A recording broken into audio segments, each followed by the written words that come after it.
नमस्कार प्यारे बच्चों, कैसे हो आप सब। उम्मीद है आप सब अच्छे होंगे।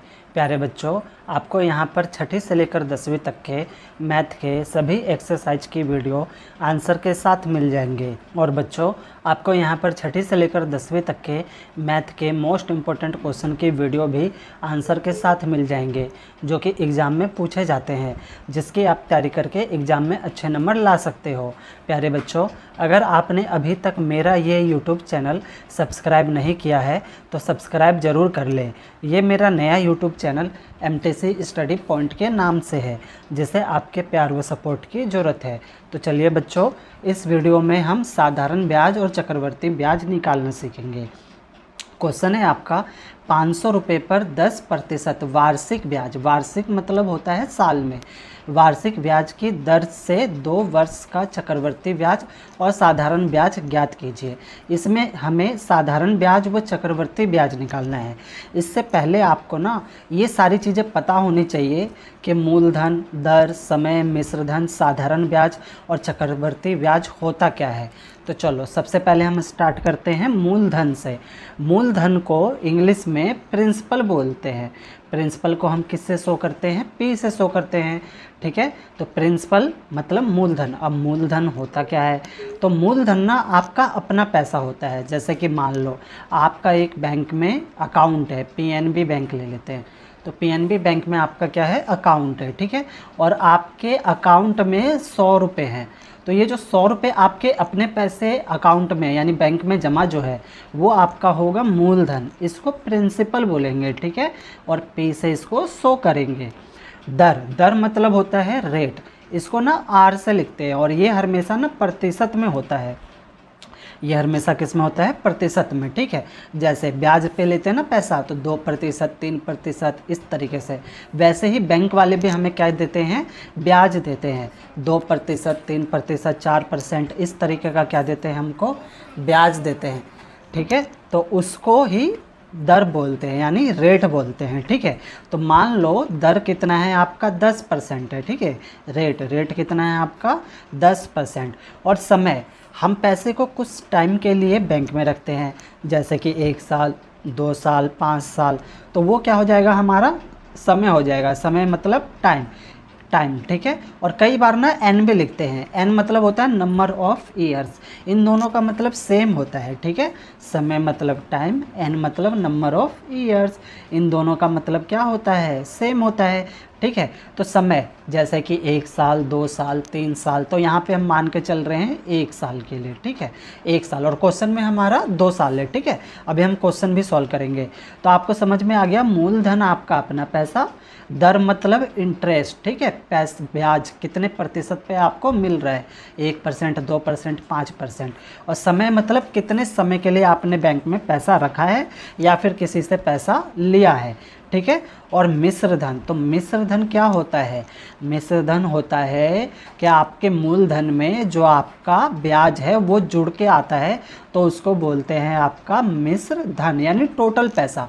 जैसे कि अब यहाँ पे समझो, आपने अपने अकाउंट में 100 रुपये रखे थे। 100 रुपये थे, 1 साल के लिए रखे थे, और बैंक वाले ने आपको 10% के ब्याज से सालाना इंटरेस्ट दिया।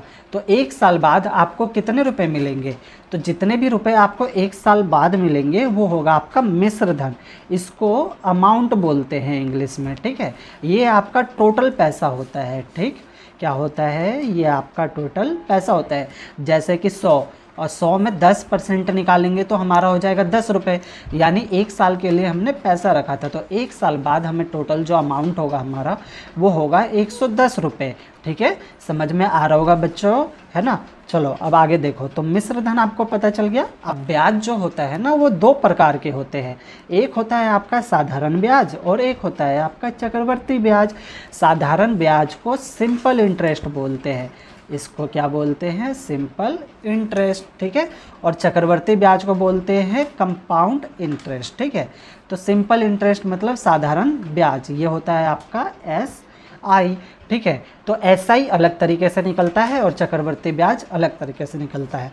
अब समझो साधारण ब्याज होता क्या है। ठीक है, साधारण ब्याज नाम में ही है, सिंपल इंटरेस्ट। जैसे कि 10%, तो 10% मिला, फिर अगले साल फिर से आपको 100 रुपये पे 10% मिलेगा, फिर अगले साल फिर से जितना भी आपका बैंक में अकाउंट में पैसा होगा उतने पे फिर से आपको कितना मिलेगा, 10% मिलेगा। और चक्रवर्ती ब्याज में क्या होता है, सिंपल इंटरेस्ट में आपका, चक्रवर्ती ब्याज में कंपाउंड इंटरेस्ट में क्या होता है आपका होता है कि जो पैसा मिला 100 रुपये और उस पर जो इंटरेस्ट मिला 10 रुपये, यानी टोटल कितने हो गए आपके 110 हो गए। तो टोटल 110 हो गए। अब जो इंटरेस्ट मिलेगा ना वो आपको 110 रुपये पे मिलेगा, 100 रुपये पे नहीं मिलेगा। ठीक है, इसमें क्या होता है, कंपाउंड इंटरेस्ट में ब्याज पर भी क्या मिलता है, ब्याज मिलता है। ठीक है, फिर से टोटल जुड़ जाएंगे, फिर ब्याज पे भी ब्याज मिलेगा। ठीक है, कंपाउंड इंटरेस्ट बोला जाता है। अभी आपको समझ में आ गया होगा। ठीक है, आपको समझ आ गया मूलधन, दर, समय, मिश्रधन, साधारण ब्याज और चक्रवर्ती ब्याज। तो इस वीडियो में हम निकालना सीखेंगे साधारण ब्याज और चक्रवर्ती ब्याज। तो चलिए बच्चों देखो हम इसको कैसे निकालेंगे। तो पहले हम निकालेंगे क्या, पहले हम निकालेंगे साधारण ब्याज। तो इसको हम लिख लेते हैं। ठीक है, साधारण ब्याज। ठीक है, साधारण ब्याज निकालने का फॉर्मूला जो होता है ना वो आपका होता है P into R into T, और बटे में क्या होता है आपका 100 होता है। ठीक है, अब हमें क्या क्या चाहिए, P चाहिए, R चाहिए और T चाहिए। ठीक है, तो देखो P मतलब अभी अभी बताया मैंने आपका प्रिंसिपल। ठीक है, मूलधन। तो देखो यहाँ पे 500 रुपये, ये हमारा P है, मूलधन है। ठीक है, 500 रुपये पर 10% वार्षिक ब्याज की दर से। ठीक है बच्चों, यानी P जो है आपका मूलधन कितना है 500, तो यहाँ पे कितना लिख देंगे, P हमारा है 500। ठीक है, अब हमें क्या चाहिए, R चाहिए। ठीक है, तो R बताओ, R कितना है, कितने प्रतिशत इंटरेस्ट दिया जा रहा है, 10, तो R हमारा हो जाएगा 10%, है ना। और उसके बाद टाइम, तो टाइम जो है वो कितना है हमारा, टाइम है 2 साल के लिए। ठीक है, तो T कितना हो जाएगा आपका 2। ठीक है, 2 साल। समझ में आ रहा होगा, आगे बढ़े। चलो अब हम क्या करेंगे, इस फॉर्मूले पर रख देंगे, है ना। P कितना है 500 है, तो 500। ठीक है, R कितना है 10, तो 10, प्रतिशत नहीं लिखेंगे। ठीक है, ये प्रतिशत का ही यहाँ पे 100 है, मल्टीप्लाई में T कितना है, T आपका है 2, तो ये हो जाएगा 2, और बटे में कितना ले लेंगे, बटे में ले लेंगे 100, है ना। अब 2 जीरो से 2 जीरो आप क्या करोगे, काट दोगे। 2 जीरो से 2 जीरो हमने काट दिया। अब गुणा कर दो, 5 की गुणा 10 से, तो 10 पंचे कितना हो जाएगा 50, और 50 की गुणा 2 से कर देंगे तो टोटल कितना हो जाएगा 100। यानी आपका एसआई कितना निकला, एसआई निकला आपका 100। समझ में आ गया ना। हाँ, तो एसआई निकालना ना बच्चों आसान होता है। ठीक है, और कंपाउंड इंटरेस्ट भी निकालना आसान होता है, लेकिन वो थोड़ा अलग तरीके से निकलता है। तो ये आपको साधारण ब्याज निकालना आ गया, एग्जाम में भी इस प्रकार के क्वेश्चन आते हैं। ठीक है, तो ध्यान देना, साधारण ब्याज। अब हम निकालना सीखेंगे क्या, कंपाउंड इंटरेस्ट, कहने का मतलब चक्रवर्ती ब्याज। तो चलिए अब हम निकालते हैं चक्रवर्ती ब्याज। आपको ध्यान है ना, P आपका कितना था 500 था, R आपका 10% था, और टाइम कितना था 2 साल का। ठीक है, तो चक्रवर्ती ब्याज निकालने के लिए ना हमें एक फॉर्मूला आना चाहिए। ठीक है, तो फॉर्मूला होता है बच्चों आपका A = P ब्रैकेट में 1 प्लस में R बटे 100, और यहाँ पे होता है N। ठीक है, और उसके बाद एक और फॉर्मूला लगता है CI जो हम निकालेंगे वो, उसमें आपका हो जाएगा A - P हो जाएगा। ठीक है, तो देखो अब ये कैसे होगा। ठीक है, तो पहला फॉर्मूला बच्चों, आप यहाँ पे देखो आपके पास P है, प्रिंसिपल है, आपने जो पैसा जमा किया। ठीक है, R है, रेट है, टाइम है 2 ईयर का। ठीक है, और हमें यहाँ पे क्या निकालना है, ए मतलब अमाउंट। आपके पास ए नहीं है तो ए मतलब हमें क्या निकालेंगे, हम अमाउंट निकालेंगे, और जब हमारा अमाउंट निकल जाएगा तब हम CI निकालेंगे, कंपाउंड इंटरेस्ट। और ये कैसे निकलेगा, A - P कर देंगे, यानी ए क्या है आपका अमाउंट, अमाउंट में से आपका जो प्रिंसिपल अपना पैसा था उसको हम क्या करेंगे, माइनस कर देंगे। ठीक है, चलो तो ये फॉर्मूला आप याद कर लेना। देखो याद करने का मैं बहुत अच्छा तरीका बता रहा हूँ आपको। ए से आपका हो जाएगा बच्चों अम्मा ने पापा को एक दिन रास्ते में 100 रुपये निकाल कर दिए, दिए मतलब प्लस, है ना बच्चों, आसान है ना। हाँ देखो फिर से, अम्मा ने पापा को एक दिन रास्ते में 100 रुपये निकाल कर दिए, दिए मतलब प्लस, इस तरीके से आप इसको याद कर लेना है ना। हाँ तो चलो अब हम निकालते हैं क्या, ए निकालेंगे। चलो तो अब हम निकालेंगे ए इजकल टू पी। पी क्या है आपका 500, तो 500 रख देंगे ब्रैकेट में, एक का एक प्लस का प्लस आर, आर कितना है आर आपका 10 है, तो 10 आ जाएगा, 100 का 100 ब्रैकेट बंद, और एन, एन मतलब क्या होता है टाइम, ठीक है टाइम, तो टाइम कितना था आपका 2 साल का था, ठीक है तो 2 साल हो गया। अब 500 का 500 हो जाएगा ब्रैकेट में, देखो इसके नीचे एक आ जाएगा, ठीक है इसके नीचे क्या आ जाएगा आपका एक, 100 और अब यहाँ पे ना भिन्न की जमा करेंगे हम, 100 और 1 का एलसीएम लेंगे तो 100 आएगा। भिन्न की जमा आती है ना आपको, और नहीं आती है तो सीख लेना, इस पे भी मैंने वीडियो बना रखा है और इसका लिंक मैं डिस्क्रिप्शन में दे दूंगा। तो देखो भिन्न की जमा हम करेंगे, ठीक है तो भिन्न की जमा कैसे करते हैं, नीचे वाले से भाग ऊपर वाले से गुणा, 100 को हम 1 से भाग करेंगे, ठीक है तो 100 को जब हम 1 से भाग करेंगे तो 100 आएगा, और 100 की गुणा 1 से करेंगे तो 100 हो जाएगा, ठीक है प्लस में 100 को 100 से भाग करेंगे तो 1 आएगा, और 1 की गुणा हम 10 से करेंगे तो 10 आएगा, ठीक ब्रैकेट बंद, और ये 2 का 2, ठीक। अब आगे देखो 500 का 500, 100 में 10 जोड़ देंगे, ठीक है तो 100 में जब हम 10 जोड़ेंगे तो 110 हो जाएगा, बटे में 100, 2 का 2।